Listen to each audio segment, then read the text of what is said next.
la colaboración.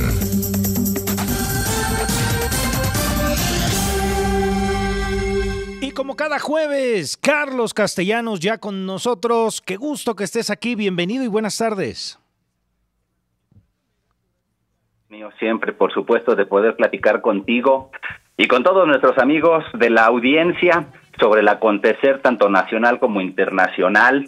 Mucho nos habíamos concentrado, me parece, en el tema que tiene como protagonista, lo decíamos aquí la semana pasada, a ese demonio de Tasmania, de caricatura de los Looney Tunes, por supuesto, en que se convirtió Donald Trump, y cómo ha mantenido en vilo los mercados, cómo sus decisiones, sus amenazas arancelarias han ralentizado la economía de nuestro país de manera particular y afectan evidentemente la economía de todo el mundo.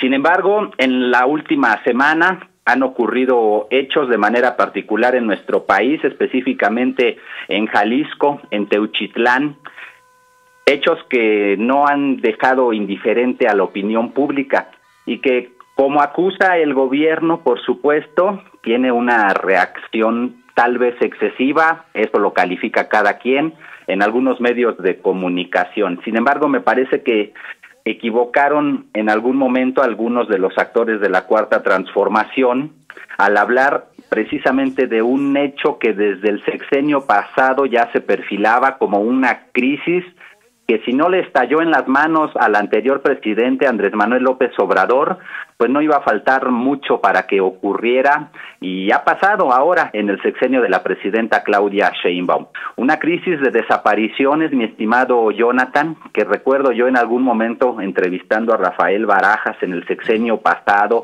cuando pues decían que el gobierno de la Cuarta Transformación le daba respuesta a todos los mexicanos y que ahí radicaba su éxito. Yo mencionaba ya desde entonces en aquella entrevista la cuestión de las madres buscadoras. En ese momento hablábamos de madres buscadoras y de un gran número de personas que empezaba a acrecentarse, y que si bien las cifras oficiales del gobierno de la Cuarta Transformación nos hablaba de disminución en la cifra de homicidios, nos hablaba de que por fin contuvimos todo ese desastre que generaron los gobiernos de Felipe Calderón y de Enrique Peña Nieto, pues la realidad es que no es que se estuviera conteniendo, pareciera, sino simple y sencillamente que se estaba trasladando de lugar, que había encontrado un nuevo nicho en donde quedaban bien parados tanto los criminales como los gobernantes corruptos que no hacen su trabajo. Y es que, por desgracia, mi estimado Jonathan, hoy por hoy yo me pregunto, ¿cuántos colectivos, cuántas colectivas de personas buscadoras o de madres buscadoras existen en el país? Están disgregados por toda la República Mexicana. Ha crecido tanto el fenómeno que ahora sí es imposible de ocultar. Y por desgracia, pareciera ser una vez más que el gobierno no está encontrando la manera de conectar y de comunicar con las víctimas. Hay una presidenta de México que es Claudia Sheinbaum, y si bien ella en particular ha tenido una respuesta positiva, pareciera ser para esta tragedia, pues me parece que el tiempo ha pasado, ha sido mucho. Lo vemos porque cada vez son más los grupos de buscadores, de buscadoras. Ayer mismo en las páginas de la prensa nacional se difundía un desplegado emitido por diferentes grupos de colectivos y colectivas de buscadores y buscadoras, en donde hablaban de ese plan que anunció la presidenta Claudia Sheinbaum al inicio de la semana, colocando el asunto de las desapariciones, ahora sí decía ella, como una prioridad nacional. La cuestión es que el tiempo avanza y hoy por hoy, cuando incluso surgen algunas voces que parecieran de caricatura, en videos que uno no es capaz de darles validez y que uno no tendría ni siquiera por qué mencionarlos, porque ve tú a saber a qué intereses ocultos y oscuros están respondiendo. Y es que el problema es, mi estimado Jonathan, como lo hemos dicho en este y en otros espacios, que quienes se encuentran tanto en el oficialismo como en la oposición, pero solo persiguen sus intereses personales y de grupo muy mezquinos, por supuesto, son capaces de todo, de crear montajes Por supuesto que sí, por eso es que me resulta inverosímil de alguna o de otra manera, o por lo menos me resulta sospechoso que haya algunos medios de comunicación que le den tanto peso o que le den tanto crédito a ese tipo de documentos, que lo único para lo que sirven, pues en pocas palabras, es para seguir enrareciendo el clima, cuando lo que tendría que preocuparnos, vuelvo al punto, son las víctimas. Ese tendría que ser el punto central de esta tragedia para darles una solución, mi estimado Jonathan. Las víctimas han quedado de lado, Carlos, y me parece que ha protagonizado esta discusión pública, pues, la politiquería barata, ¿no? El siempre queriendo hallar los culpables. Hablo medianamente en la política, entiendo que los responsables de estos hechos, pues será de la Fiscalía, pero a eso voy ahora. ¿Qué te pareció ayer la aparición del fiscal Gers Manero? Pues ayer aparentemente he escuchado algunos análisis, lo vieron bastante centrado. De acuerdo con algunos analistas, en esta ocasión no trató solamente o no nada más de lavarse las manos. Escuché a algunos mencionar que fue bastante cuidadoso en sus declaraciones. Me parece interesante cómo lo empiezan a ver algunos analistas, algunos comunicadores desde algunos espacios de medios de comunicación que tienen mucha audiencia, y por eso tiene uno que hacer referencia a ellos, porque la gente se informa en demasía en estos espacios y por supuesto estos generan opinión pública, mi estimado Jonathan. Yo debo decir que si hizo algo positivo el día de ayer el fiscal general de la República, Alejandro Gers Manero, a estas horas, a las 2 de la tarde con 17 minutos, tiempo de la Ciudad de México, eso podría estar yéndose al traste, mi estimado Jonathan, porque se prometió que se daría apertura no solamente a los medios de comunicación, sino también a los buscadores y a las buscadoras que tienen la esperanza de que en el rancho Izaguirre pudieran ver algunas prendas o algunos indicios que pudieran darles señales de dónde se encontraban o de si por allí pasaron sus seres queridos desaparecidos hasta la fecha.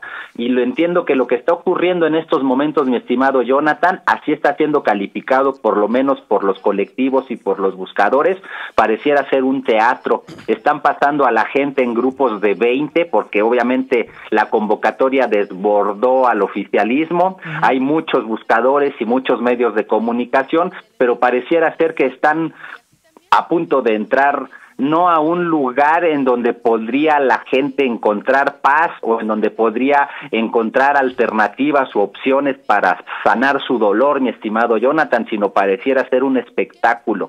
Ya veremos cómo se reporta el asunto en la mayoría de los medios de comunicación, pero también veremos cuál es la reacción del gobierno. Todavía, me parece, están a tiempo en esta administración de la presidenta Claudia Sheinbaum de componer el camino. Ojalá que la inteligencia, la diplomacia, pero sobre todo la empatía y la sensibilidad les den para ello, mi estimado Jonathan. Oye, Carlos, no quiero que nos vayamos de terminar esta participación tuya sin antes escuchar, pues ahorita la Ciudad de México está con caos provocado por los maestros de la coordinadora, de la CENTE. Y yo te preguntaría, Carlos, ¿te parece que los maestros le tumbaron la reforma a la ley del ISSSTE a la presidenta Sheinbaum? Sin lugar a dudas, podrían haberlo hecho, mi estimado Jonathan. ¿Qué dicen los mentores y cómo justifican que el día de ayer de entrada se plantaran de manera indefinida? De entrada dijeron durante 72 horas, pero con la posibilidad de permanecer allí indefinidamente. En pleno Zócalo de la capital del país. La plancha del Zócalo se ve, si la vemos desde webcams de México, parece un verdadero tianguis, porque la plancha del Zócalo está llena de lonas, de carpas, en donde instalaron este plantón los integrantes de la Coordinadora Nacional de Trabajadores de la Educación, que hoy desde temprano salieron a marchar y están bloqueando los accesos al Aeropuerto Internacional de la Ciudad de México. Imagínate nada más el asunto. Ese tipo de cosas no se permitían antes, se enviaba a los granaderos, sobre todo cuando hablamos de la terminal aérea. Hoy no ha ocurrido nada, se ha dejado que los profesores mantengan sus marchas y sus manifestaciones y lo más increíble, por lo menos así lo está reflejando o así lo está reportando la mayoría de la prensa nacional, es que a pesar de que consiguieron lo que querían con la presidenta Sheinbaum, que retirara esa reforma a la ley del ISSSTE, a pesar de eso, siguen sus movilizaciones. La gente no entiende por qué. Nosotros ya hemos platicado con integrantes de la coordinadora, son muy claros, quieren la derogación total de la reforma al ISSSTE, la del 2007, y quieren la abrogación legal y total de la reforma educativa de Enrique Peña Nieto. El asunto es que ya nos dicen que sí lo van a hacer, pero ¿cómo nos garantizan que en efecto lo harán? Nosotros nos podemos ir mañana a levantar nuestros plantones y dentro de 8 días el gobierno puede volver a listar el proyecto y aprobar una ley del ISSSTE. Está complicado el asunto, mi estimado Jonathan. Aquí lo que es un hecho es que de alguna o de otra manera la Coordinadora Nacional de Trabajadores de la Educación, ve tú a saber qué intereses, si realmente los de mantener sus privilegios o incrementarlos o regresar a ellos, porque entiendo que en parte uno de los elementos que los hizo salir a la calle es el asunto de las edades en la jubilación. Y es que resulta que los profesores, aparentemente dependiendo a la edad en la que ingresan al servicio de carrera, a los 58 años de edad ya podrían estarse jubilando, mi estimado Jonathan. Imagínate, en un país en el que cada vez la edad, el estilo de vida, la esperanza de vida, quise decir, es cada vez mayor, pues que una persona se jubile a los 58 años y que lo tengamos que estar manteniendo los demás contribuyentes, pues ve tú a saber, otros 30, 20, 25 años por lo menos, pues es algo que las finanzas no aguantan. El problema, pues es que este es un gobierno de izquierda. No pueden decir nada al respecto, no lo quieren decir, tampoco pueden arremeter en contra de los profesores. Me parece que aquí pues se van a ahogar precisamente en su propia politiquería, mi estimado Jonathan. Y escuchábamos, Carlos, cómo en la caseta de Tlalpan, a la salida de Cuernavaca, pues los maestros le decían a la presidenta, esto va para largo, Carlos. Y esa es la amenaza, siempre ha sido así, no es en realidad ya no te algo, sorprende. No es algo que nos sorprenda, no es algo nuevo para los capitalinos. En realidad, mi estimado Jonathan, solamente fue durante el sexenio de López Obrador que la coordinadora se mantuvo un poco tranquila en lo que se refiere a la Ciudad de México, porque acordémonos que también generaron muchos problemas deteniendo los trenes de carga allá en Michoacán, trenes que traían alimentos y que provocaron verdaderos problemas incluso en el sexenio de López Obrador. Es el estilo de la coordinadora. Es lamentable, mi estimado Jonathan, que no haya una ideología política de término medio. Pareciera ser que o se les da todo o se les niega todo. Y ese es el problema, que así son nuestros políticos, así es la politiquería nacional. ¿Fue fracaso el primer gran fracaso para Mario Delgado? ¿Esta encomienda que le habían dado de hablar con los maestros? Pues no sé si todavía podamos calificarlo como fracaso o como éxito. Hasta el día de hoy podríamos decir la moneda sigue en el aire. Okay. Acuérdate que este asunto, mi estimado Jonathan, es de llegarles al precio, tanto a unos como a otros, por desgracia. Y lo malo, como siempre pasa, que supuestamente esos que luchan, esos que encabezan movimientos, se supone que están haciendo esta encomienda para beneficio de sus agremiados, para beneficio de sus bases. La realidad nos ha demostrado en la mayoría de las veces que los únicos que se benefician son los líderes, mi estimado Jonathan, y por eso los problemas subsisten, persisten y siempre pueden ser utilizados como bandera para seguir saliendo a las calles. Lo malo es que la gente pareciera que no se da cuenta de eso. Bueno, pero por lo pronto, ahorita como tal, los maestros sí están siendo contrapeso. Más que contrapeso, están siendo una verdadera piedrita en el zapato de este gobierno, un obstáculo que le puede costar recursos, evidentemente, y que lo peor de todo, mi estimado Jonathan, es que terminará resolviéndose así, porque por desgracia, este tipo de cosas se solucionan a billetazos. Bueno, pues ya se retiraron, de hecho, los maestros del aeropuerto allá internacional de la Ciudad de México y ya van de regreso al Zócalo, o sea que ahí se van a quedar otro rato. Y esa puede ser una buena señal, mi estimado Jonathan. A mí me preocupaba tantas horas bloqueando la terminal aérea más importante de este país.